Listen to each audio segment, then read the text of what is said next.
La fable Le lion amoureux fut dédiée à Mademoiselle de Sévigné, fille de Madame de Sévigné qui lui enverra ses lettres, lettres qui continuent aujourd'hui encore d'être publiées et lues. Avant de se marier et de devenir Madame de Grignan, la belle Mademoiselle de Sévigné fera soupirer plus d'un prétendant. Cependant, si sa beauté fut louée, sa froideur fut redoutée. Dans le ballet royal des arts, auquel participait également le roi Soleil en personne, qui tenait le rôle du berger alors qu'elle était costumée en Amazone, Benserade lui consacrera ses vers. Déjà, cette beauté fait craindre sa puissance, et pour nous mettre en but à d'extrêmes dangers, elle entre justement dans l'âge où l'on commence à distinguer les loups d'avec les bergers. Plus tard, le même écrira « Elle verrait mourir le plus fidèle amant, fut de l'assister d'un regard seulement ». Enfin, pour achever ce portrait, Roger de Bussy-Rabutin, cousin de Madame de Sévigné, écrira « Cette femme-là a de l'esprit, mais un esprit aigre, d'une gloire insupportable, et fera bien des sottises. Elle se fera autant d'ennemis que la mère s'est fait d'amis et d'adorateurs. » Le lion amoureux à Mademoiselle de Sévigné. Sévigné, de qui les attraits servent aux grâces de modèles et qui naquîtes toute belle. À votre indifférence près, pourriez-vous être favorable aux jeux innocents d'une fable et voir, sans vous épouvanter, un lion qu'amour sut dompter.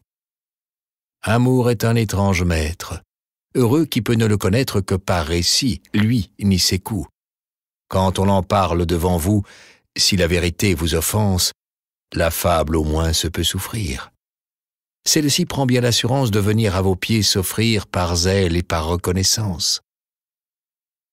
Du temps que les bêtes parlaient, les lions, entre autres, voulaient être admis en notre alliance. Pourquoi non, puisque leur engeance valait la nôtre en ce temps-là, ayant courage, intelligence et belle hure outre cela. Voici comment il en alla. Un lion de haut parentage, en passant par un certain pré, rencontra bergère à son gré. Il la demande en mariage. Le père aurait fort souhaité quelque gendre un peu moins terrible. La donner lui semblait bien dure. La refuser n'était pas sûr.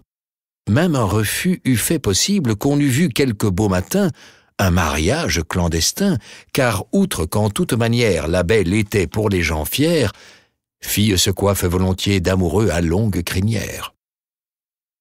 Le père donc, ouvertement n'osant renvoyer notre amant, lui dit « Ma fille est délicate, vos griffes la pourraient blesser quand vous voudrez la caresser. Permettez donc qu'à chaque patte on vous les rogne, et pour les dents qu'on vous les lime en même temps. Vos baisers en seront moins rudes, et pour vous plus délicieux, car ma fille y répondra mieux étant sans ses inquiétudes. » Le lion consent à cela tant son âme était aveuglée. Sans dents ni griffes, le voilà comme place démantelée. On lâcha sur lui quelques chiens, il fit fort peu de résistance. Amour, amour, quand tu nous tiens, on peut bien dire adieu prudence. Guillaume Geefs, à qui l'on doit cette monumentale représentation de la fable, fut sculpteur officiel sous Léopold Ier. On lui doit entre autres la colonne du Congrès et le monument aux martyrs de la Révolution belge de la place des Martyrs à Bruxelles. Il eut comme élève Victor Poulart, l'architecte de notre babylonien palais de justice de Bruxelles.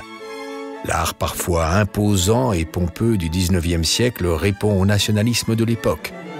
La jeune Belgique, au milieu des vieilles nations impérialistes qui l'entourent, veut aussi s'affirmer.